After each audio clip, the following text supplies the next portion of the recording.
The winter night glittered as though London itself had dressed in frost and pride. Carriages lined the crescent before Harrowden House, their lanterns trembling in the wind, casting wavering bands of gold upon the snow. Inside, the ballroom blazed with chandeliers and violins, a world of satin and perfume and cultivated smiles. It was into this shimmering constellation of privilege that Evelina Harcourt stepped, her breath a quiet prayer for courage, her gloved hands folded tightly at her waist. Her gown, though carefully mended, whispered of gentler days before her father's ruin. Its pale, blue silk carried the faintest sheen of hope. But the moment she crossed the threshold, every whisper around her shifted like a draft through an abandoned chapel.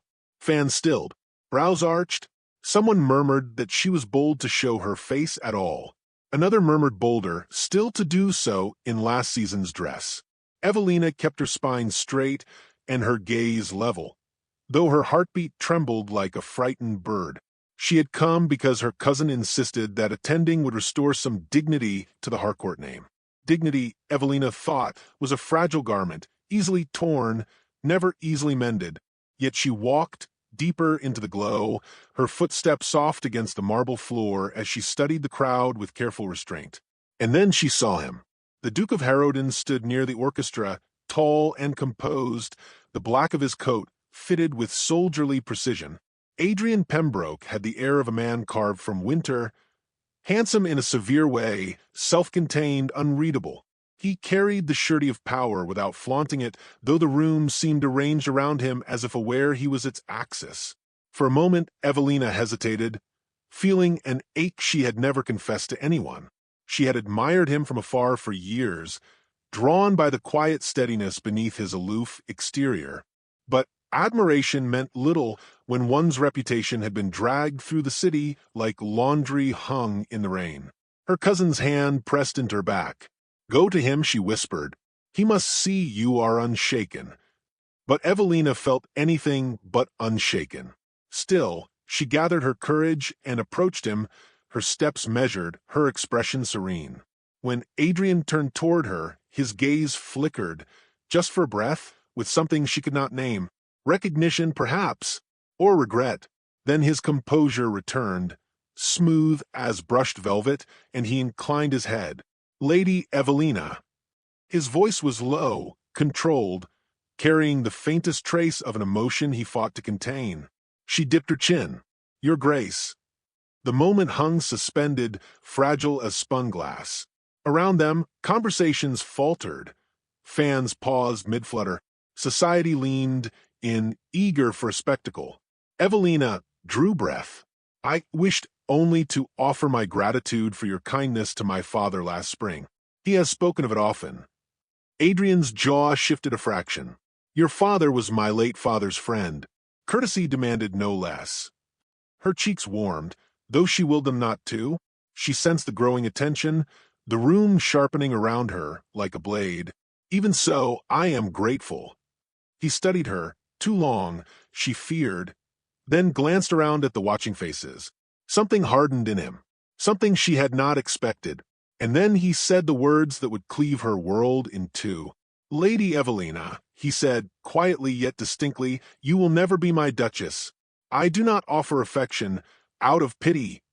The ballroom fell into a hush so complete that she could hear the soft pluck of a harp string from across the hall. Heat surged into her face, her lungs tightening as though corseted by shame alone. She had never imagined, never invited such a declaration. Yet now she stood as the unwilling centerpiece of humiliation. A cluster of ladies gasped.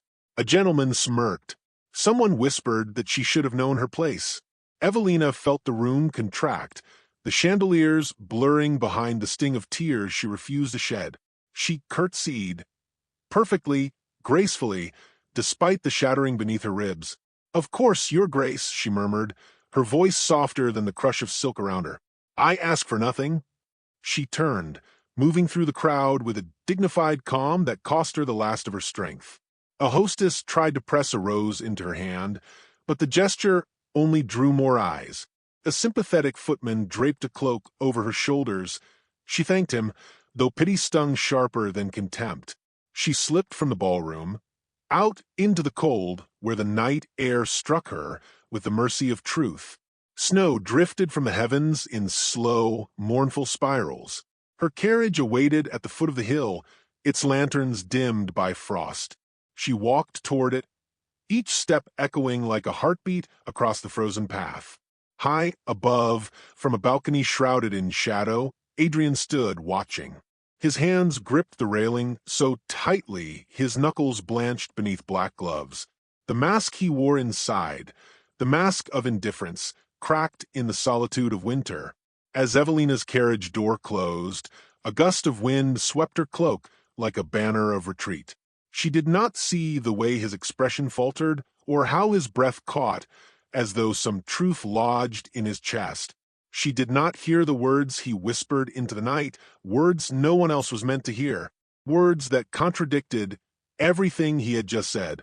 But the snow carried them away, leaving only the echo of a man divided between duty and desire, and a woman fleeing with the last shards of her pride. As the carriage rolled into the darkness, the Duke remained unmoving, his gaze fixed upon the path she had taken, until a single lantern in the distance flickered and died, as if omens themselves refused to look away. The scandal bloomed before dawn, unfurling across London like spilled ink. By breakfast, caricatures sketched Evelina Harcourt with exaggerated gloves and downcast eyes, her humiliation reduced to a parlor amusement passed between aristocrats over tea. Every paper declared her the Harcourt girl who dared too high, and the city with its appetite for cruelty fed eagerly. Evelina tried to busy herself in her father's townhouse, sewing ribbons for the children at the orphanage, sorting through letters she did not have the courage to open, but whispers slipped beneath every door. Servants avoided her gaze, and her aunt clucked sympathetically without offering real comfort. Yet Evelina held her composure with quiet strength, her dignity the last possession she refused to relinquish. She did not expect anything from the Duke, no apology, no acknowledgement, no gesture to soften the blow he had struck. But on the second morning after the ball, a small parcel arrived, discreetly wrapped in dark velvet, and carried by a footman who looked apologetic, as though aware he delivered a dangerous thing. Evelina opened it with cautious hands. Inside lay a black velvet reticule, exquisitely crafted, its embroidery faintly glimmering with silver thread. Nestled beside it was a single-folded note. "For your journeys. A.P." No explanation, no sentiment, only those 5 words, written in his firm, unmistakable script. Evelina stared at the gift, unsure whether it was kindness or punishment. The world would see it as familiarity, dangerously so. She traced the embroidery lightly, feeling a warmth rise in her chest that she forced back with disciplined restraint. She could not allow herself to draw meaning from a gesture that might have been convenience, guilt, or formality. And yet the thought returned unbidden, why send this at all? Word of the parcel spread before noon. By evening, gossip swarmed across salons and tea-rooms like a winter blight. Some claimed the Duke regretted his harshness, others insisted Evelina had manipulated him into offering a token of apology. One particularly venomous countess declared Evelina must have begged for the gift. The tale grew, warped, twisted, until the city was content with its own invention. That Evelina sought the Duke's attention with shameless persistence. Evelina bore the whispers with grace, though the strain carved shadows beneath her eyes. She fled to the orphanage more often, seeking solace in the laughter of children who did not care about titles or ruined reputations. She showed a girl how to stitch a hem, brushed snow from a boy's shoulders, and felt a fleeting peace in these small mercies. But fate, with its habit of tightening emotional knots, arranged for her to cross paths with Adrian Pembroke sooner than she wished. It was near dusk in Hyde Park, the world fading beneath a haze of fog and soft lamplight. Evelina had paused beside the frozen lake, the air crisp against her cheeks, when she sensed the steady approach of footsteps on snow. She turned, breath catching as the Duke emerged from the gray. He looked as though carved from the same winter that wrapped the city, stern, composed, yet softened by something unguarded in his gaze.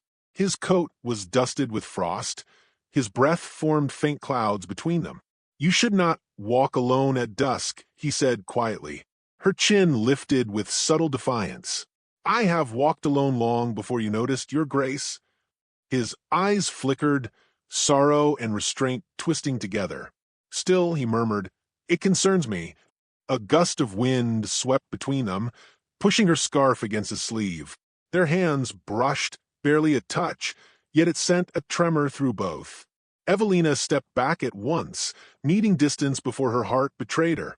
"I thank you," she said, steady but soft, "but your concern, like your kindness, will only feed further gossip."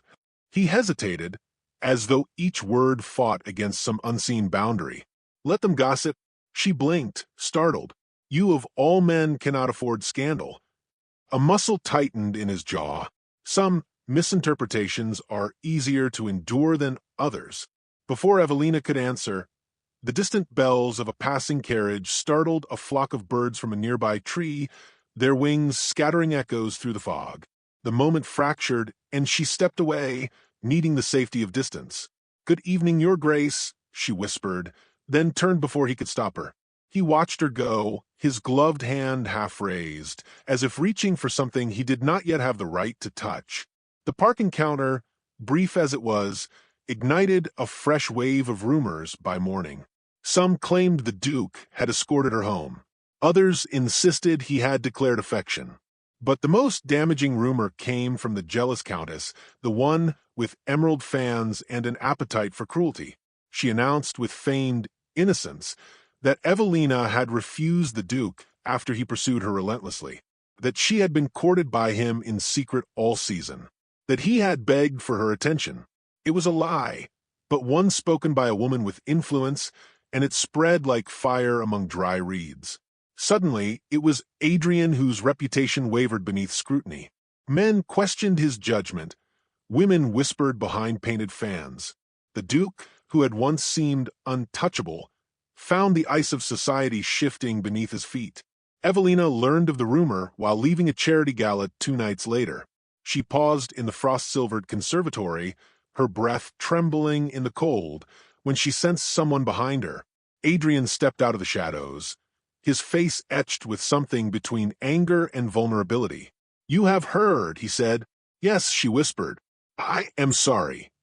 It is not your fault." His voice was soft yet fierce. "I should have been clearer. I should have." He stopped, his breath visible in the cold air. "I owe you an explanation." She turned toward him fully, her eyes luminous in the lantern glow. "Then give it." He drew closer, his restraint fraying. "My rejection at the ball, it was not contempt. It was fear. Fear that my past would become your burden. Fear that affection would endanger you more than distance." Evelina's lips parted, shock softening her features. "Your Grace." But the moment shattered as a breathless servant rushed into the conservatory, snow clinging to his coat. "My lady," he gasped. "Your father, he has collapsed." Evelina's hand flew to her mouth. Adrian stepped forward instinctively, ready to steady her, but she broke into motion, swift, desperate, determined. "I must go. At once." He watched her run across the courtyard, her cloak billowing like a wounded wing.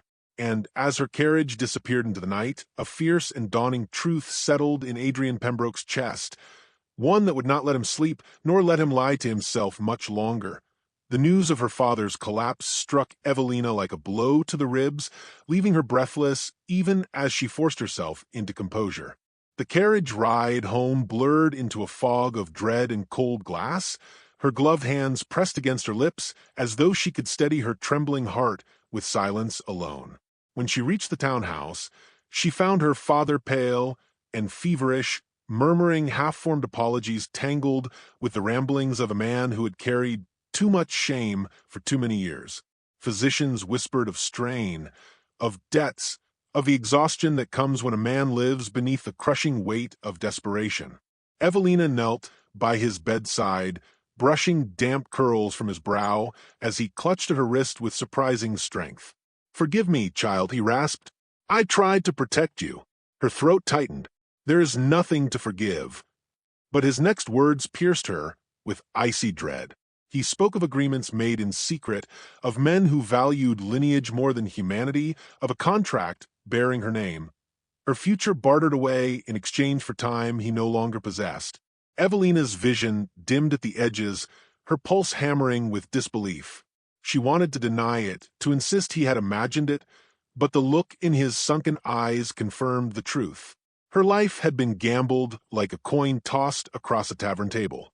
In the days that followed, her father's condition worsened, and her extended relatives slithered into the townhouse like opportunistic shadows.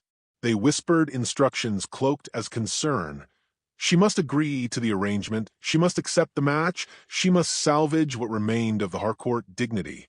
Evelina listened in silence until their persistence became a vice tightening around her throat. Finally, she rose from her chair with steady poise and told them she would not be sold to anyone, not for debt, not for convenience, not for a past she had not created. Their shock was almost comical, but their threat was not. If she refused the arranged marriage, they would force her from the townhouse. Every corner of her world shook, but Evelina stood her ground, spine straight as iron cooling in winter air. By twilight, she found herself leaving the only home she had left, stepping into a storm that howled through the streets with wild, merciless fury. Snow lashed at her cheeks, her cloak soaked within minutes as she pushed forward with numb determination. She had no plan, no refuge prepared. She walked only because stopping meant surrendering to despair, and she refused to bow to a life written for her by others. Her boots sank into drifts that blurred the edges of the world. Lanterns flickered like dying stars along the road, each one dimmer than the last. Wind tore at her skirts, whipping them around her legs as she staggered through the dark. Her breath fogged and vanished in the gale. Her limbs grew sluggish, heavy, uncooperative. The city's outskirts loomed through the storm, and then beyond a veil of snow, the tall black iron gates of Harrowden Estate. She did not mean to go there. She would have denied it, even to herself. But her weary feet had carried her toward the only place where her heart, for all its bruises, felt some strange, fragile safety. A gust of wind nearly drove her to her knees. She reached the gates and clutched the icy bars, dropping her forehead against the metal as the world swayed. Snowflakes clung to her lashes, melting into tears she could no longer hold back. Her strength ebbed like a tide retreating from the shore. Then the gate creaked. A lantern's glow spilled across the drifting snow, warm and golden like a memory she had never allowed herself to claim. The iron doors swung inward, and the Duke of Harrowden stepped into the light. Adrian froze when he saw her, her drenched cloak, her trembling hands, the stark exhaustion etched into every line of her face. Something shattered inside him, something brittle and long restrained. "Evelina," he breathed, her name weighted with disbelief and fear. He moved quickly, catching her just as her knees buckled. Her body collapsed against his chest, cold as winter stone. He lifted her easily, cradling her as though she were the most precious thing he had ever held. "Bring blankets," he barked to a startled footman. "And send for the physician now." He carried her inside, his heartbeat pounding so fiercely he wondered if she could feel it through his coat. He laid her near the hearth, kneeling beside her as servants hurried with towels and steaming broth. Her lashes fluttered, her breathing shallow. Adrian brushed a wet strand of hair from her cheek, his hand trembling despite every effort to remain composed. When her eyes finally opened, hazy with exhaustion, they found him first. "You should not," she whispered, her voice faint. "I did not mean to trouble you." He leaned closer, unable to keep his voice steady. "You could collapse at my gates 100 times, and I would never call it trouble." Her brows drew together, confusion softening her features. "You said I would never be. I was wrong." The words escaped him like a confession torn from the depths of a fractured soul. "I spoke in fear, not truth, and I have regretted it every moment since." Her breath caught. Firelight wavered across her face, illuminating the vulnerability she no longer had the strength to hide. Why fear? He closed his eyes for a long moment, then opened them with naked honesty. Because I care for you more deeply than I have ever cared for anything. Because the thought of failing you terrifies me more than society's judgment, more than my family's expectations, more than my own past. Evelina's fingers trembled as they brushed his wrist, a touch soft as snowfall, yet capable of undoing him entirely. Adrian. He reached for her hand, enclosing it gently in his own. Let me protect you. Not because I believe you weak, but because loving you has made me more human than any title ever did. Her throat tightened, emotion rising like a tide. I left my home, she whispered. There is nothing left for me. Adrian's gaze held hers with fierce tenderness. Then let there be something left here. With me. The room fell silent except for the crackle of the fire and the muted storm clawing at the windows.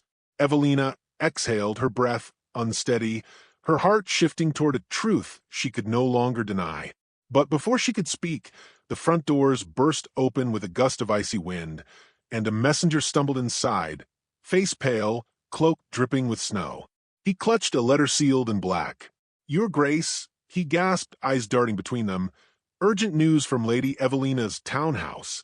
Adrian's hand tightened around hers as the messenger stepped forward, and the storm outside rose to a howl as though fate itself had chosen this moment to strike.